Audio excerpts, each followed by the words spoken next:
महाराज लोग पाचन मिला उसे बहुत कमांग जाऊ मौसम वाला ये सारी बोला लो भाई में डाला से चली बोला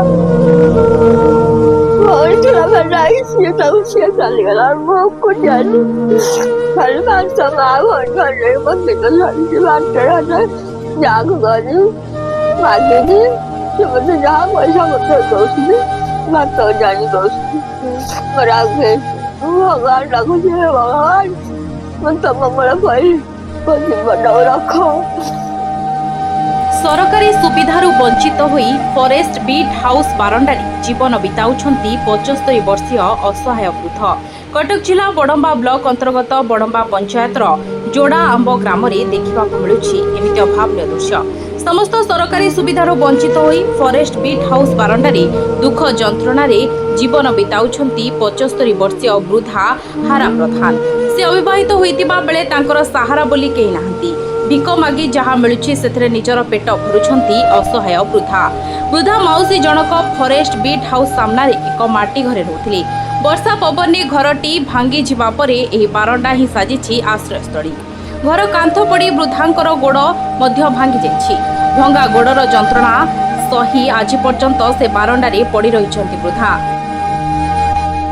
तेबे काहींकि आज पर्यंत प्रशासन वृद्धांक पाखरे पहुंची पारलानी। वृद्धांकु काहींकि सरकारी सुविधारू वंचित करागला एथिपाई दायी किए?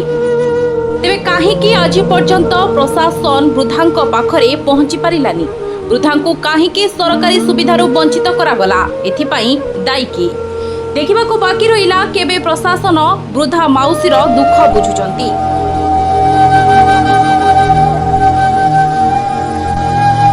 माଳ योजना भितर बाद पड़ुछंती साधारण मळीमुंडिया लोक जो माने असहाय लोक से माने बाद पड़ुछंती। आज सेमिति जने असहाय मा पाखरे आमे आज पहुंचीचु। आमे एबे अछु कटक जिला बड़ंबा ब्लॉक रो बड़ंबा पंचायत रो ए जो रहिछि जोड़ा आंब गाँ रे अछु। एठी जने माउसी रहिछंती। ए माउसी ए जो घरटी देखुछंती ए घरटी तांकर नुह। ए घरटी होची गोटे फॉरेस्ट बीट हाउस। एठी आगुरु फॉरेस्ट डिपार्टमेंट काम करथला। आउ एठी फॉरेस्ट डिपार्टमेंट गला परे जो बीट हाउस टी भंगा पड़ी ए बारंडा रे ही माउसी तांको जीवन यापन करछंती। एठी सरकारी अधिकारी माने आज एबे ही आस्थिले जने सरकारी अधिकारी आस्थिले एठी की तांकर भोटर तालिका रे ना चढ़िया पई। जदि सरकार भोट पाई माउसी की खोजी पारुछंती केमती साधारण जोड़ाक मौलिक सुविधा खाइबा पई दबा कथा माउसी की 5 केजी चाउल मध्य मिलुनी आज्ञा।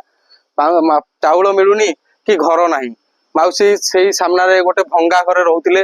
से भंगा घरटा भांगी गला ताको गोड़ ऊपर पड़िथिला। माउसी को गोड़ भी भांगी जायछि। से चिकित्सा भी हिनांती।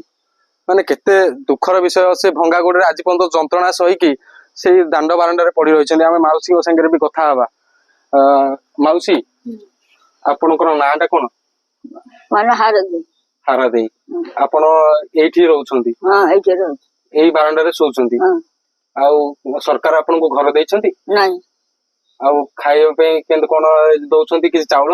ना चाउल नहीं। चाउल भी नहीं। आपण एठी केंद आसी के रहिले कोन? मजानी लोक जे छाड़ दी गले। छाड़ दे की गले। कोठ रहउतले सेही भितरे? हां। से भंगा घर रहउतले। एबे गोड़ भांगी जाइछि। बुझ भारी जंत्रणा बहुतु। हौ न को करू? एठी खाइबा पिया तो भारी असुविधा होतो। नाइ मागी खाउ। बाकी खाउ। मागी खाउ। आउ आपन को परिवार रे की ना नाहंदा परिवार के करना केमती के रहना केम चलुछन्ती? से मागी जदी खाउ जोर गइले आ मागी जदी केमती खाइ के रहउछन्ती। आउ एठी के सरकारी अधिकारी आसुनांती? ना आसुनी भोट टाइम आसुनी। भोट टाइम रे आसुछन्ती। आ अन्य जने के फसुना आसुनांती। माउसी को आखि बिर लुह भी झरी जाउछि। सब दिनस कहिला बेलकु केमती गोटे असहाय माउसी बाहा आइ नांती। माउसी बाहा आइ नांती। माउसी बापा मां चली गला परे आउ पापा एडी के जिला सट्टो दिल पापा चली गल। मम्मा रात लोग पाचन मिला उसे बहुत कमांग जाऊ मौसम वाला ये सारी बोला लो भाई में डाला से चली बोला और चला बना इसे तो से चली गला वो को जाने कल बात समा और घर में निकल के बात करना जाग गई मांगे जी से मुझे जहाँ पैसा मतलब दोस्त ने ଭାତ ଜାଣି ଦଉଛନ୍ତି ରାଗେ ଭଗବାନ ଡାକୁଛି ହେ ଭଗବାନ ମୁଁ ତମ ମୂଳ ପାଇଁ ମୋ ଜୀବନଟାକୁ ରଖ। ଆଉ ମାକୁ ପ୍ରାର୍ଥନା କରିକି ମୋ ଠାକୁରଙ୍କୁ ଅନେଇକି ମୁଁ ତାଙ୍କ ପାଖରେ ପଡିଛି। ମୋର ଇଏ ମୋ ଠାକୁର ବୈଶିନ୍ତି ସୁନ୍ଦର ମୁଣ୍ଡେ ମତେ ସେଇ ମଧ୍ୟ ରକ୍ଷା କଲେ। ଠିକ ଅଛି ମାଉସୀ, କାନ୍ଦନି। ମାଉସୀଙ୍କ ପାଖରେ ଆମେ ପହଞ୍ଚିଲୁ। ମାଉସୀଙ୍କର ଦୁଃଖ ସତରେ ବହୁତ ଦୁଃଖଦାୟକ। ମାଉସୀ ଯୋଉ ଯନ୍ତ୍ରଣାରେ ଏଠି ରହୁଛନ୍ତି।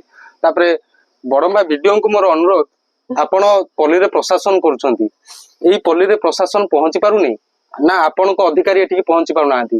ଭୋଟ ପାଇଁ ତ ଆସି ପାରୁଛନ୍ତି। ଆପଣଙ୍କ ସରକାରୀ ଅଧିକାରୀ କେବେ ଏଠି ଆସିଥିଲେ ନବା ପାଇଁ ତାଙ୍କର ଭୋଟର ତାଲିକାରେ ନାଁ ଦେବା ପାଇଁ? କେବଳ ସାଧାରଣ ଗରିବ ଲୋକ କେବଳ ଭୋଟ ଦେବା ପାଇଁ ଅଛନ୍ତି? ସରକାରଙ୍କୁ ମୋର ଏତିକି ପ୍ରଶ୍ନ, ସାଧାରଣ ଗରିବ ଲୋକ କଣ ପାଇଁ ଅଛନ୍ତି? ଆପଣଙ୍କୁ ଭୋଟ ଦେବେ ଆଉ ଏମିତି ହନ୍ତସନ୍ତ ହେଇ ଚଢିବେ? ମାଉସୀ କେମିତି ଘରେ ରହୁଛନ୍ତି ଆପଣ ଏଇଟା ଦେଖିବା ଦରକାର। ଏତିକି ମୋର ପ୍ରଶାସନ ଯେତେବେଳେ ଷ୍ଟାର୍ଟ କରିଛି, ଗୋଟେ ସ୍କିମ୍ କରିଛି କି ଅନ୍ତୋଦୟ ଯୋଜନାରେ ଗରିବ ଲୋକମାନଙ୍କୁ ଘର ଦଉଛି, ଏ ସବୁ ଗରିବ ଲୋକଙ୍କୁ ଘର ଦିଆ ହୁଏ?